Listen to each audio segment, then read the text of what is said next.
Welcome to Stories and Stuff. Hi! Over the next few videos I'm going to be showing you how to make a small world play for Little Red Riding Hood. And we're going to start today with the forest. You need toilet rolls, scissors, a pen, some newspaper or some scrap paper that you don't need anymore. Masking tape is useful but it's not essential. And then we're going to need some paint to paint our trees. So I've mixed a brown here, which looks very much like chocolate sauce or something yucky, and some green. Okay, first of all you need to make the roots of the tree so it stands up, it doesn't fall over very easily. To do this I'm going to draw a line going round the toilet roll.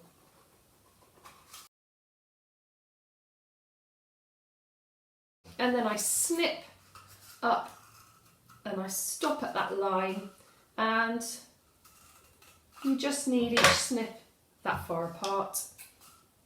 Keep going all the way round. If you find scissors tricky, get a grown-up to help you with it. And then you bend these out like so.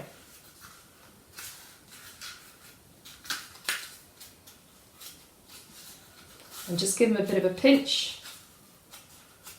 And there you have the roots of your tree. Okay, it's quite a little tree, but it will do. To make the leaves for the top of your tree, this is where you need some scrap paper. So I've got a bit of old newspaper here. First of all, I need lots to stuff down into the actual tree trunk. And what that does is makes it nice and solid and it'll stay up a bit easier. And then you scrunch the rest of it up, like so.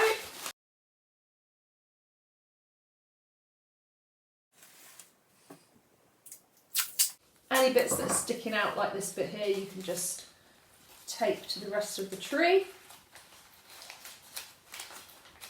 And the good thing about masking tape is you can paint over it. Okay. Okay, so that's my first tree. All I need to do now is paint it.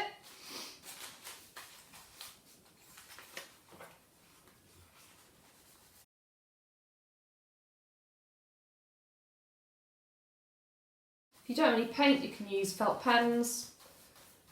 And if you don't have brown paint, I didn't. Usually it's quite easy to make brown colour. Usually if you mix colours enough you end up with a sludgy brown anyway. But I use red, yellow and black for my brown paint.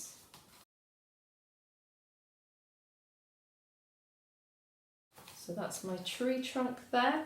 Just going to wash my hands and my brush a second. Okay, and then the tricky bit. This, you have to be a bit patient with this. You're going to cover your newspaper with green paint. It'll start to feel a bit soggy and heavy, but once it dries out, it'll be fine. Okay, now I'm going to wash my hands and my nose and my paintbrush, and then repeat the same for as many toilet rolls as you want for your forest. So you can see now it's pretty much dried. I've stuck it to just newspaper on the bottom, which I've painted green and brown. There's a path leading through here, which is where Little Red Riding Hood is supposed to be walking when she leaves her house, which will be at this end, and Granny's house at that end. In the next video I'll show you how to make houses. You'll need some small boxes. Something like a cat food box is great, it's the perfect size. See you soon!